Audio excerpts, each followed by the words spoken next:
Yes, it is, of course, the new Canyon Aeroad. All will be revealed in the next few moments. Also coming up, we will be talking live to two key members of the Aeroad design and engineering team, plus the founder of Canyon, Roman Arnold. We'll also be chatting to Matchy, a rider who's had more experience than most on this bike, having been spotted on a prototype over a year ago. Right then, are you ready?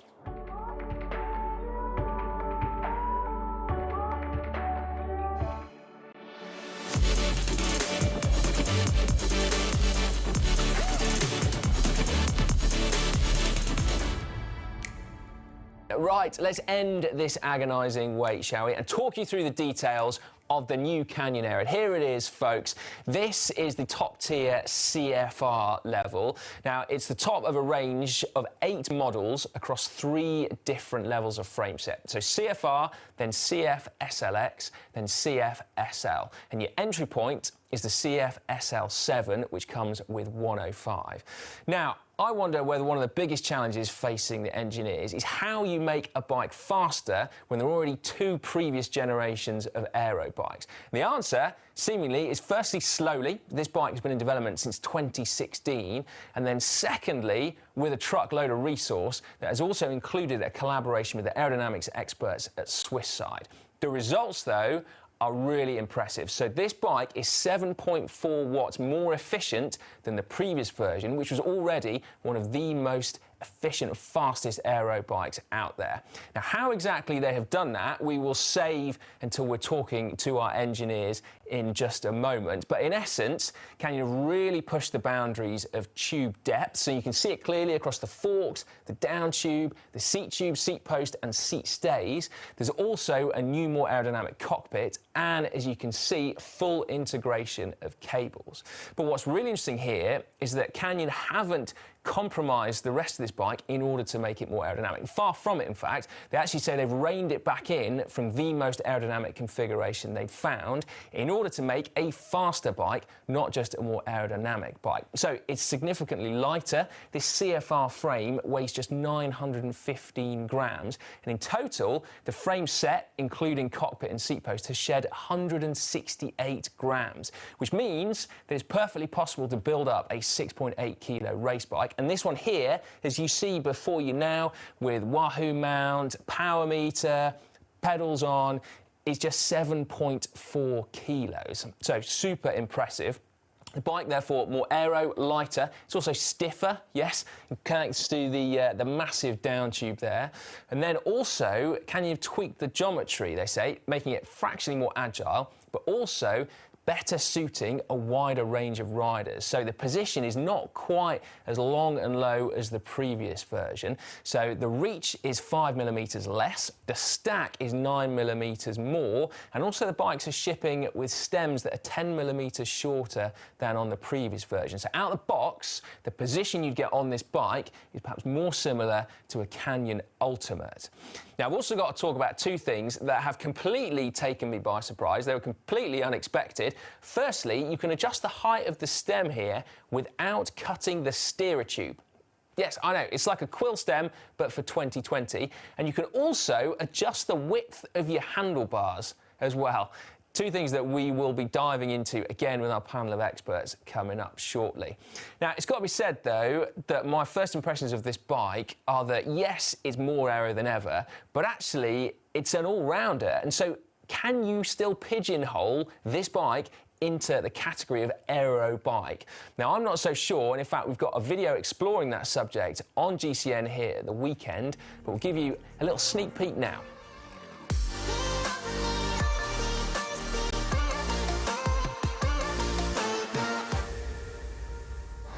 If you're buying a new mid to high-end road bike, you're likely to be faced with 3 broad categories from which to choose. So your classic lightweight road bike, a more relaxed, comfort-oriented endurance bike, or an aero bike. But I'm starting to wonder whether life might be about to get a little bit simpler. Now, in total, the frame here, the CFR frame, so top of the range, which borrows all sorts of carbon fibre trickery, it weighs just 915 grams.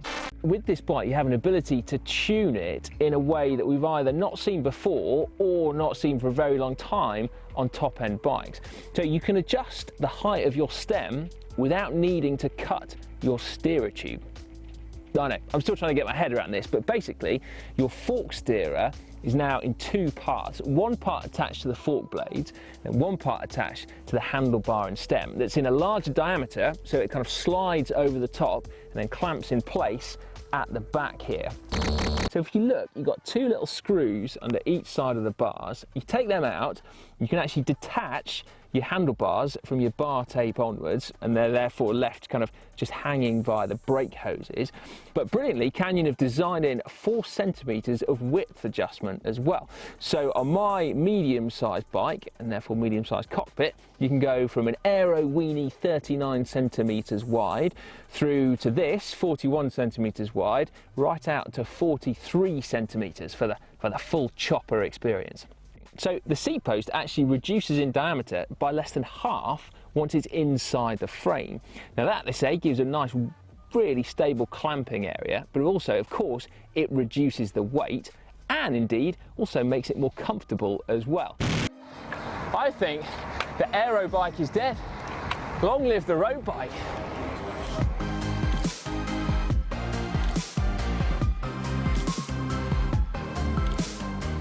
As I said, that video will be released on GCN on Sunday, so make sure you stay tuned for that one. Now, before we head back to Canyon HQ in Koblenz for our nerd outs with our engineering team, I was lucky enough to catch up with Matchy last week for a bit of a chat. Now, he was a prolific winner on the old Aeroad. He's already won on the new one, and yes, he did famously race it about 12 months before he should have done. Now, I'm really interested to know, Matchy, you are, of course, a super talent on the road, on cyclocross and on mountain bike, and you seemingly love all 3 disciplines. So during lockdown, were you riding all 3? Were you on all 3 bikes and mixing it up?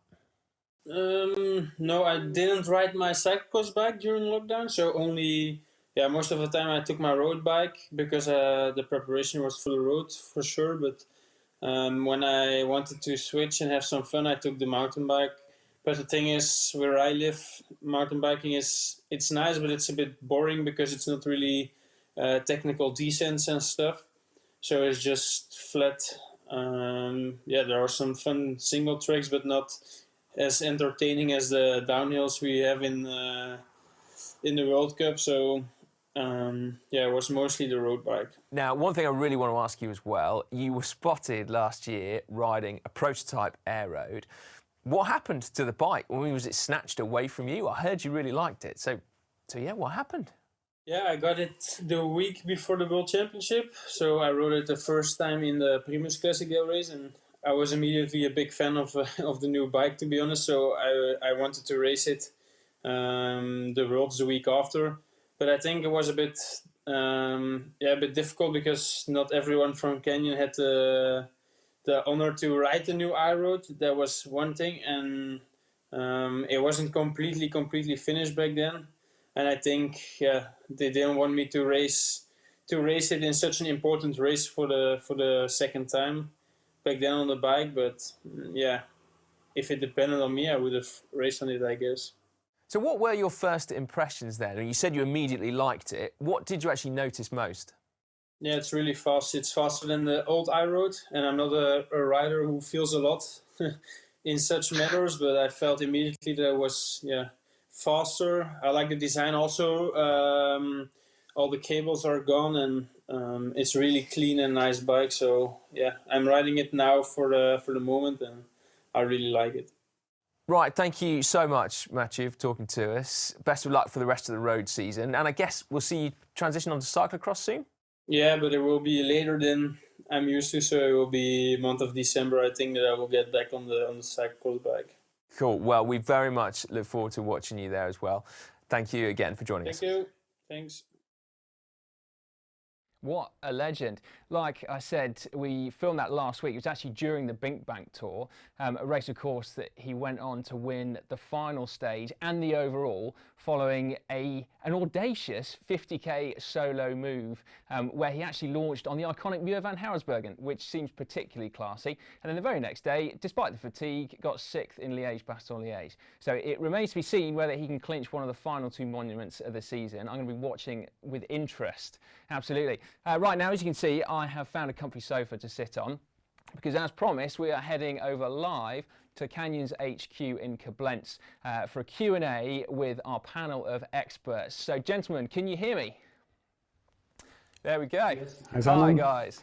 Right then, so we have Roman Arnold, who is the founder of Canyon. We've also got Lucas Schucknig, who is the Aeroad product engineer. And then we've also got Michael Adamite as well, who is the engineering manager for the whole of the road output. So guys, it's a huge day for you today, of course. The sort of the finale of 4 years of hard work. So we really appreciate you taking the time to come and chat to us before your much needed celebratory beers, I should imagine. Now, Roman, if I could come to you first, for a little bit of background, I guess, the Aeroad project is now 10 years old. The first Aeroad was released in 2010. So how important has it been to Canyon over the last decade? The Aeroad project is super important for Canyon, and I cannot tell you how excited I'm about this day today, because not only all the guys in the GCN show waiting for this bike, we're also really waiting to launch it. And I remember very well when we launched the first bike in 2010, I handed over the bike to Philippe Gilbert at this time, and later the 2014 version was raced by Joachim Rodriguez, and both of them, they were the #1 rider at the end of the season with the new Aeroad. So with the launch of this new model, we not only want to launch a bike which internal cables, which some of our customers waiting for, we want to set a new benchmark in this Aeroad category. And I'm super excited about today, because you will see some of the surprises and you will understand why this bike took a little longer and why this bike is so special. And this makes me very proud today here with Lucas and with Michael, with all the efforts the whole team put in. Yeah, it's a great, great day for us. Great stuff. Well, yeah, let's dive into those tech details, shall we, without further ado.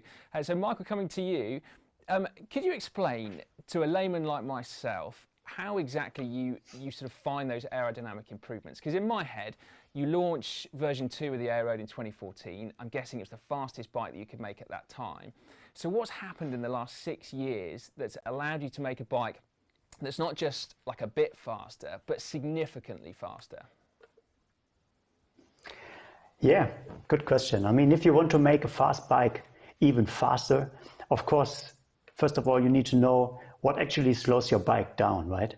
And when you look to the different resistances you have on the bike, you will find that especially the aerodynamic drag is actually the biggest source of resistance, right? Especially at speed levels of pro riders. And so one key part of the whole project and one key goal as well was to improve the aerodynamics of this bike. Yeah? And here we had a strong collaboration with the aero experts from Swisside, as you mentioned before, and they really brought in the expertise around computational fluid dynamics, so CFD, right? And I mean, CFD, what is it? It's actually a virtual wind tunnel somehow, and it gives you, of course, a deeper insight into where drag on the frame occurs. And how then does it go? So normally you start with the current bike, right? You take the status quo, you take it to the wind tunnel, you measure the bike, and then you have a baseline, right? And from that on, first thing is you break down the frame or the whole frame set into the different key areas, right? Like fork, head tube, down tube. And then you try to find out what is the drag contribution of each area. And this gives you actually also a clear picture where to focus on, right? For example, the front part of the bike is more important than the rear part of the bike for aerodynamics. And then once you know that, you go into the tube sections. That means you develop profiles only in 2D, not in 3-dimensional, but 2-dimensional. And you optimize these profiles. And then you combine these profiles to 3D bodies, to a whole frame set. And then you have a lot of different configurations. You take them to the virtual wind tunnel in CFD. And you try to find out what is the best configuration, and you take your decisions. And after that, you take the final configuration or some of the best configurations, you take them to the wind tunnel and do a validation run. Now, to my mind, the result looks every inch the Aeroad that we know and love. But there's some striking differences, I think, to the aero bikes that we've perhaps become used to from some of your competitors. And for me, one of the major ones seems to be the sort of transition from fork to frame. To my mind, an aero bike often has like almost a seamless integration from the front wheel into the down tube. It's almost cut into it. Whereas on the Aeroad, there's quite a lot of space around there. So what did you guys learn that your rivals don't know that's meant that you've designed it this way? Yeah, I think I know what you mean, right? Some of our competitors, they have this transition of fork and down tube, and what they do is they have a sort of recess in the down tube where where they put the fork crown into, and we don't have this. But if you take a closer look to the fork, right? For example, you take a close look to the front part of the fork crown, you will see it's quite high. And then you take a close look to the rear part of the fork crown and you will see it's quite low. So we have this transition as well, but it's not that visible from the outside. But I can tell you it's there and it's very aerodynamic. And the big advantage of this design is that you don't have the recess in the down tube. And when you have a carbon frame, of course, it's always very important that you have the fibers very continuously running in the frame. And since we don't have this kind of cut away, I think this will, of course, also help to reduce the weight. Yeah, so let's talk about the weight thing, because it's striking, 915 grams. I think Canyon have often pushed the boundaries of lightweight, road and off-road, you know, with the ultimate Evo, now CFR. And I seem to remember stumbling upon like a 4-kilo bike at your HQ somewhere, like an old project or something. But with this one, what have you applied from bikes that you've already made, like the ultimate Evo CFR, to this new model to get it so light? Well, on the one side, of course, we applied similar materials. So we took basically the ultimate CFR. We know which material mix, which carbon fibers used there. And we basically apply the same material mix on the Aeroad bike. But also what we did is, Michael mentioned in the beginning, when you start a bike, you look at the profiles, right? So you look at the profiles, how can they be optimized in terms of aerodynamics, but also at the same time, they can be optimized in a way they also have a certain stiffness, right? And it's always a combination of getting a stiff profile and also an aerodynamic profile. And by looking into the profiles very in detail, you basically can also reduce the weight. For example, if you have a really shallow profile, really aerodynamic profile, really long, you need to add a lot of material actually to get it stiff. This is not the solution we're looking for. We're looking really a profile which is optimized in aerodynamics, in stiffness, and also in terms of weight. So you pulled back relatively significantly then from your ultimate aerodynamic configuration that you found in order to strike this balance. Obviously, you said at the fork crown. What else have you done in pursuit of lightweight? Yeah, it's a good question. I mean, the fastest configuration in the wind tunnel was actually 11.5 watts faster than the previous Aeroad. And that was 4 watt more actually than our target was. And so we said, okay, we have now some potential to, for example, reduce the weight or increase the stiffness or the comfort or the ergonomics. And what we did, for example, was that just on the handlebar, we actually sacrificed 2 watt of aero performance for better ergonomics. Yeah? And we did similar things on the fork, for example. The profile we have now on the fork, it's not as deep as on this fastest configuration. And also on the seat post and the seat tube, for example, we reduced the depth of these profiles, of course, for weight, but also for better comfort. Yeah? And on the seat stay, it was quite similar.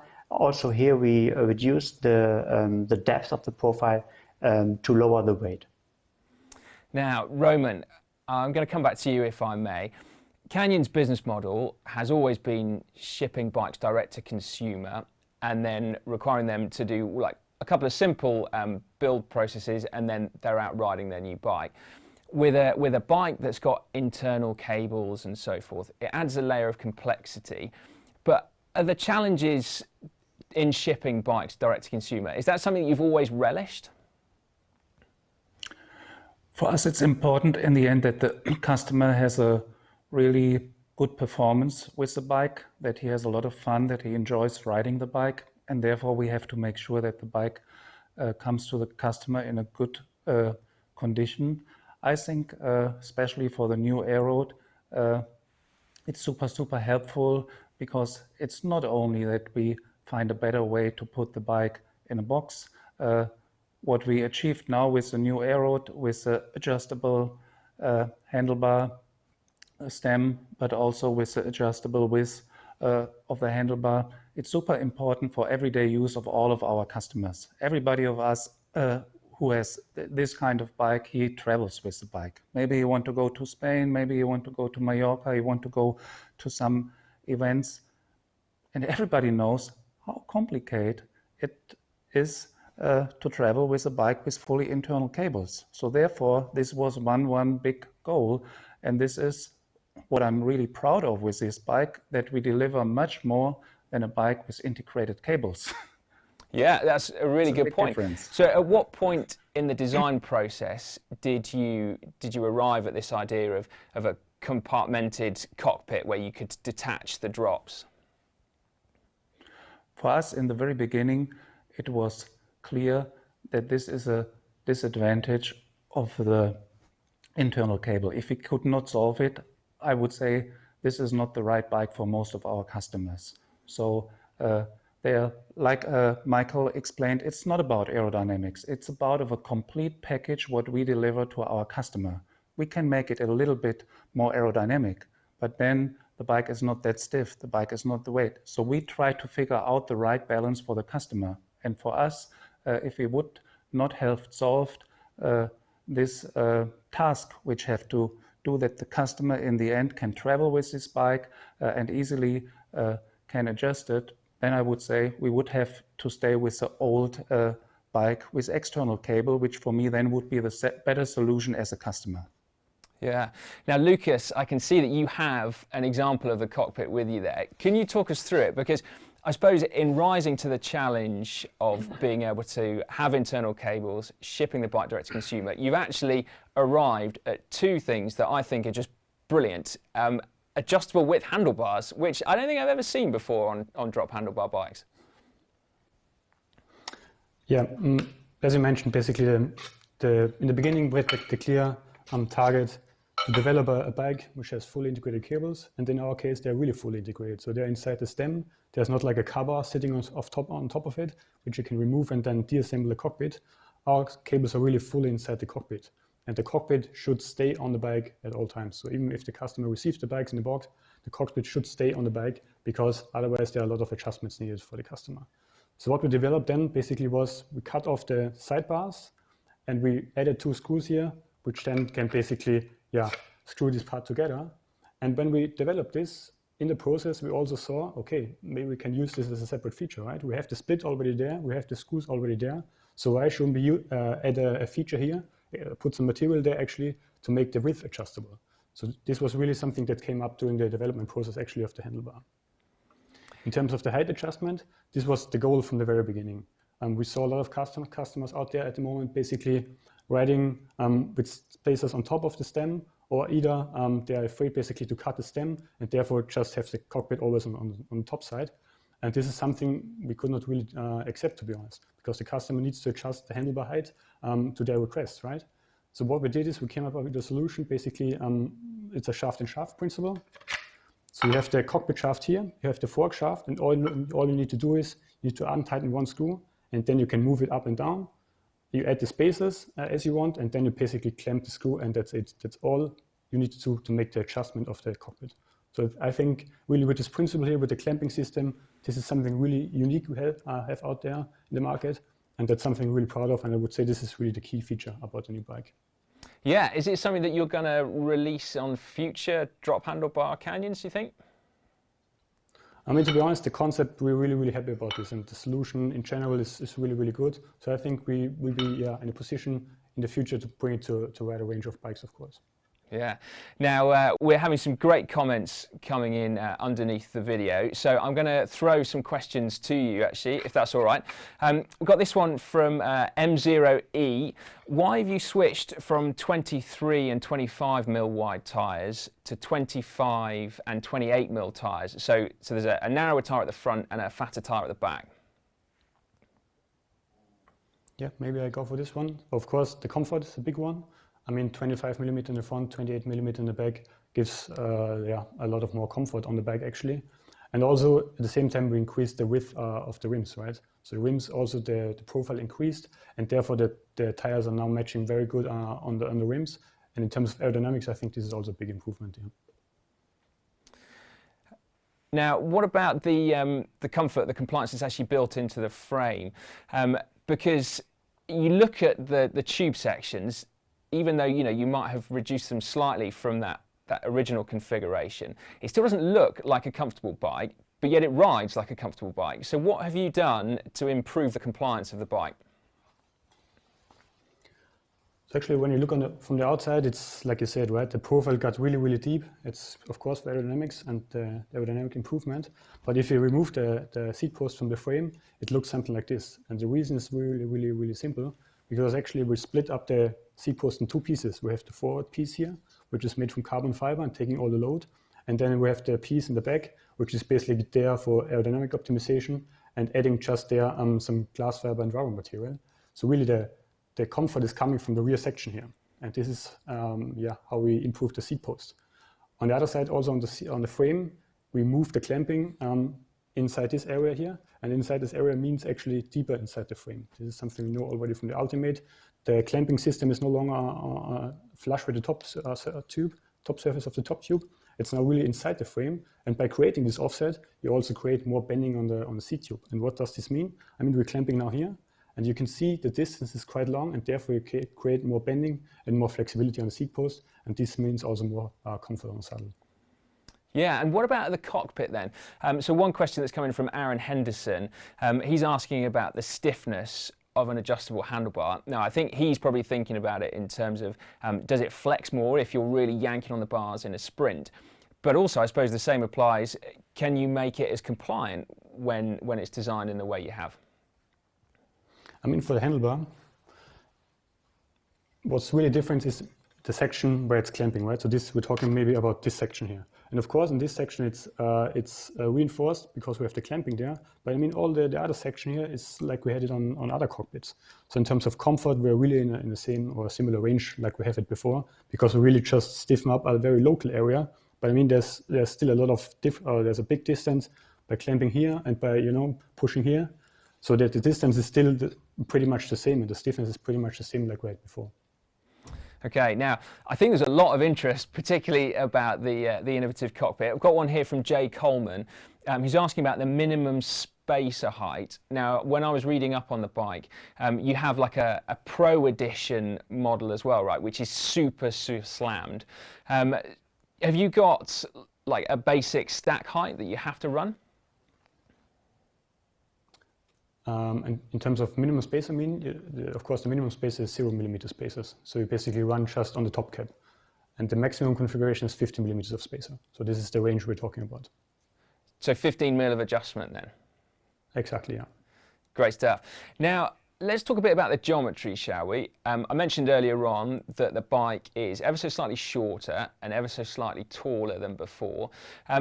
has the geometry changed across all sizes? You know, I'm talking about a medium size because that's what I ride, but does it reflect it across the whole size spectrum? It does reflect across the whole size spectrum. What we need to add is, for size 3 extra small and 2 extra small on the SL version, we added now also 650B wheels, which also brings us in a better position for really small riders, you know, because what we tried to do is we created a certain geometry for size medium, and then we tried to create the same ride feeling for each frame size. But what we had the issue in the past, basically, if we stick with 700C wheels, that for the smaller frame sizes, the riding or the driving behavior of the bike feels totally different because you adjust some angles on the bike. But now with the 650B, we're basically in position to create the same riding experience on the smaller frame sizes. Right. Now, another question coming in from Jiajun Rian Ho. He's asked about the mechanical group set versions. So they don't quite benefit from the fully integrated cables. Is that simply a result of the difficulties of running traditional cables at really tight routing? Yeah, absolutely. So for the mechanical group sets, we only offer this on a SL version, which is our entry-level version. And for this one, we also have a standard cockpit on the bike, of course. So you have standard fork, standard cockpit. So with this cockpit, you're actually not in a position to run the mechanical shifting inside the bike. Right, great stuff. Well, guys, we have been talking for a good long time now, and I'm conscious, like I said, that you must have had a long day and probably will be dying for those celebratory drinks now, the culmination of 4 years of hard work. So I just want to say thank you very much for taking the time to answer my questions and the questions of the viewers as well. To the viewers, if you've got any more questions, then stick them in the comments section. We'll do our best to answer them. I believe Canyon are answering questions in the comments section as well. So do make sure you put any queries down there. The last thing, I guess, is to remind you that we have that video on Sunday where it's an in-depth first look of the bike. Which you've already had a sneak peek of, but yeah, plenty more in that one. And then lastly, do make sure you give this video a big thumbs up if you've enjoyed it.